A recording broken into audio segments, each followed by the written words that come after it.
from SEGi College Kuala Lumpur. So today we are going to present how operant conditioner relates with our culture.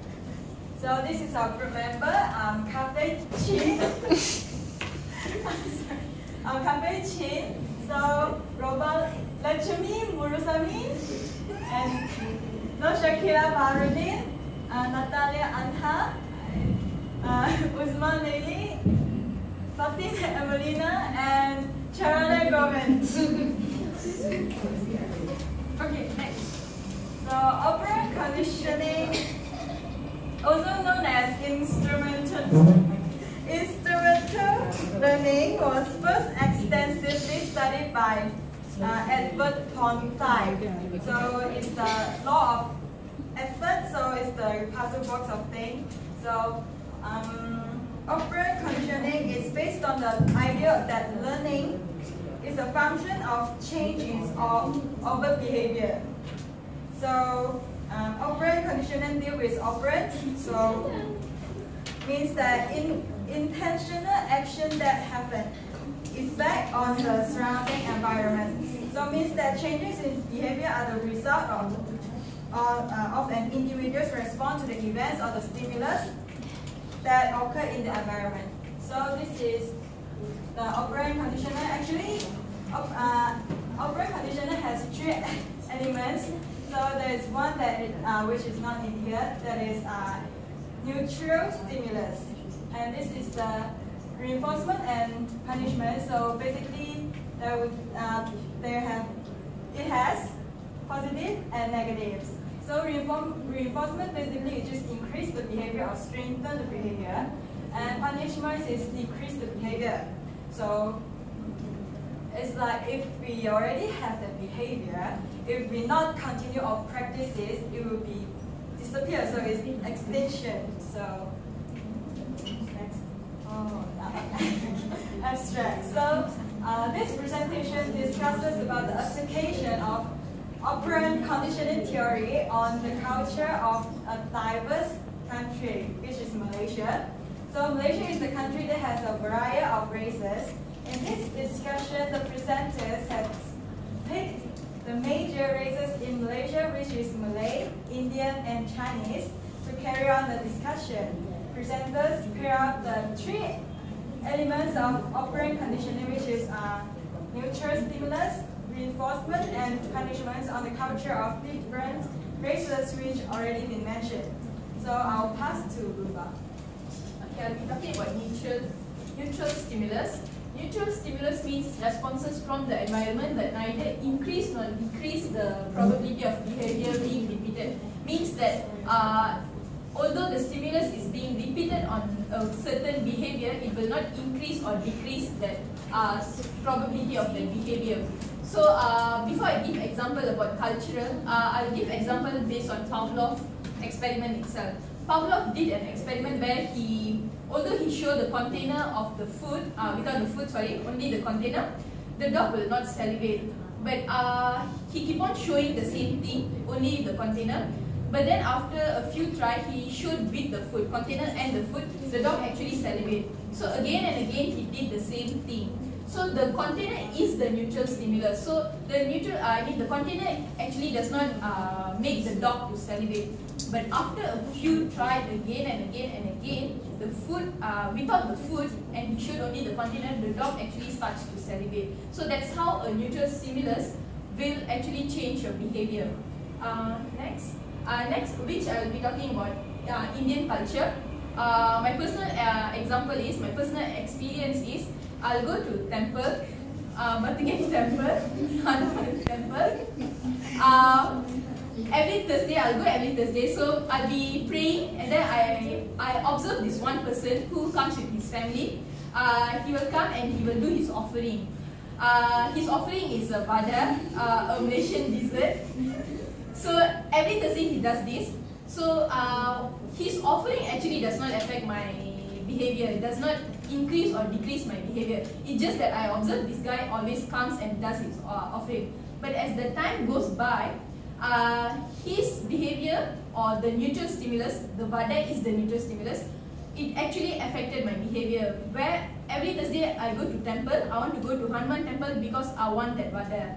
So that thing actually increase my behaviour, where it is I would say a positive reinforcement. That means I go there, then I'll get a reward in return. So that means every Thursday I'll go to that temple just because I want that wadah. So that means that mutual stimulus, the wadah, has become a operant condition. So next, Kila will be explaining about other cultures.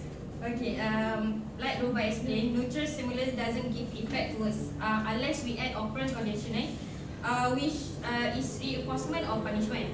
Okay, for the Malay culture, it's important to recite a prayer or doa before eating. For me, like my father, always do prayer before eating, and we need to follow it. But even though my father do it every day, it doesn't affect to me. Either I want to do it or not. Like every day, even though like that, I can put the operant conditioning into that culture because we know that receipt a doa is important. So we can add the positive reinforcement inside the prayer, because we know that if you do the prayer before eating, we get the reward from the God. Okay, and for the Chinese culture, we see the small kid using a chopstick. So the chopstick is the neutral stimulus. The basic thing is, if we want to eat, we need to use the chopstick. Even though, for example, Faye, she said that she knows how to use the chopstick by observe their mother. So this can increase the behaviour that she want to use the chopstick. But this thing doesn't affect to me because I know how to use the spoon. But however, in Chinese restaurant, I need to use the chopstick. So by this one, I can add the reinforcement also in my life to this Chinese culture. Okay, now I'll be talking about reinforcement, and I'll be talking about the positive reinforcement. So it's very simple. Basically, positive reinforcement means reward. And it says here, positive reinforcement means encouraging a desired behavior by presenting a motivating drive. A very common example that I can give to you guys is when you sit for a very important exam like SPM or college exam even, and it's a really tough subject. So you go home and you show to your mom that you got an A. So your mom says, good job, keep it up. And that could also be a positive reinforcement because you get a compliment. And then for some parents, you receive gifts from them, or you receive money, or you go out for lunch and dinner. So I found Fatin and I found really funny, this funny photo. It says, we are Asians, not Asians. Now, pass to Fatin.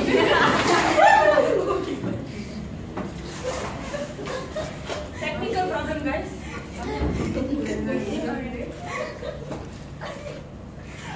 So, negative reinforcement, basically it's as simple as maybe say negative reinforcement means that there's a negative stimuli and it will end or it will be gone after a certain behavior is exhibited.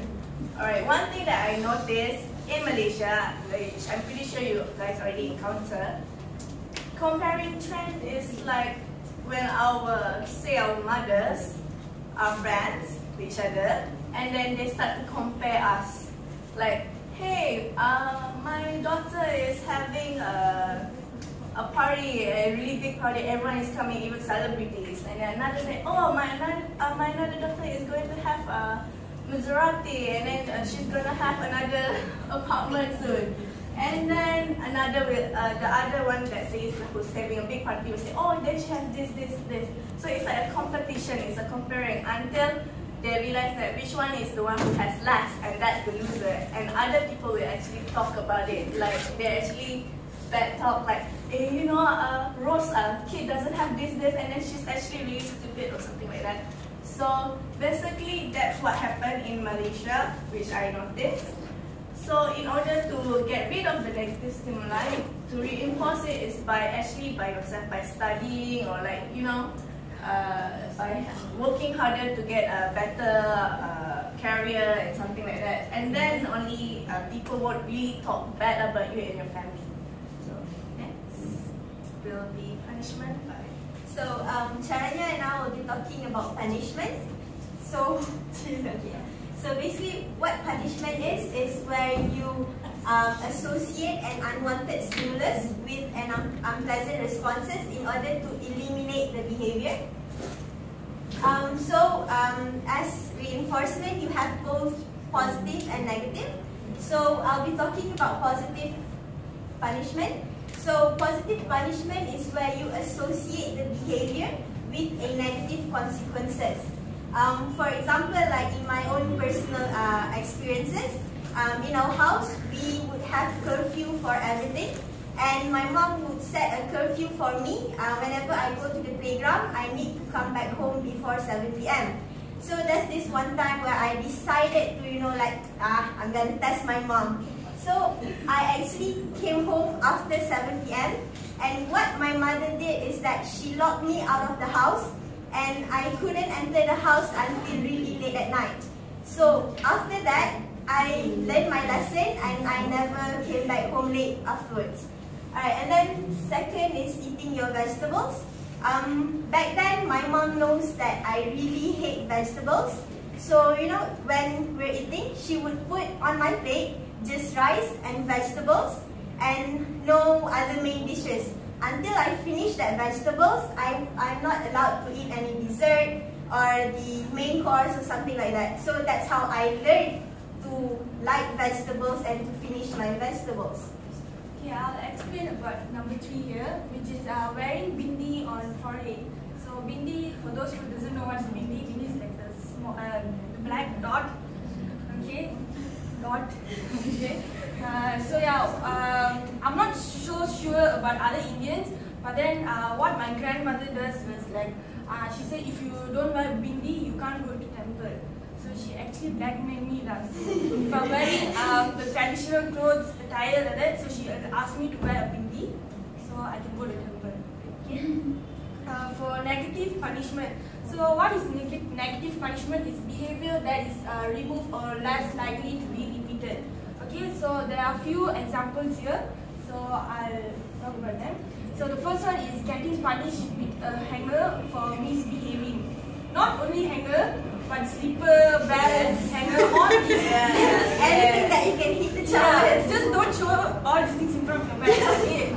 Okay, so what they do is they just beat you for no reason. Maybe sometimes, sometimes there is a reason, but you won't know what is that.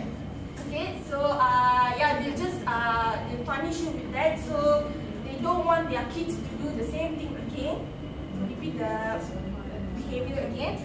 So I talked about number 3 before. Number 2 she lets me. So number 3, being grounded for coming home late, like what Leah said. What happened personally to me was I was late like for 10 minutes. My curfew time was 7. So I came like around 7:10. So what my mom did was she locked me out. Yeah, Asian. Yeah, it's very common among the Asians. That's what they always do, the parents. And then and it took me like around 2 to 3 weeks to make her trust me back, to brainwash her, so next time I can go out again. So yeah, and then taking away their phone privilege. So this one, when I was a kid, I used to have a Nokia phone, with the torchlight. So I always play like snakes, the game snakes, right? So I play that. So my mother, she saw I was using the phone like so many times in front of her. So she just took the phone and she gave me after like 2 months like that. But then even after the 2 months, so I actually my behavior was reducing. Because I don't want her to take back my phone in front, if I play in front of her, so I just left it lah. Okay, so yeah. So for the chili pepper, I think most Asian could relate to this, or is this my mom is very hardcore. So basically, there's this one time my brother told me to say that to my sister that she's a pig. He taught me that, and I actually said that to my sister in front of my mother. So you know, when my mother heard that, she actually took the red chili pepper and she rubbed it on my lips, and after that I never cursed anymore. So yeah. But now so basically we have a link here, but the internet here is not very good. So what the YouTube video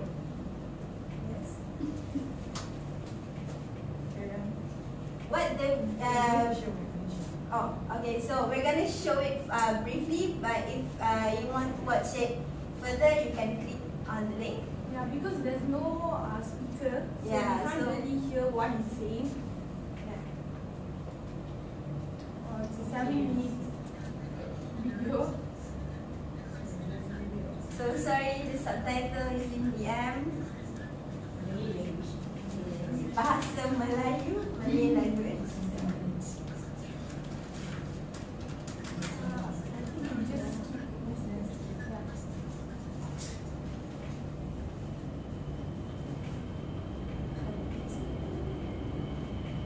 So what the video stated was, he talked about the differences between Western children and Asian children, like Malaysian children. So there's a few differences that you can see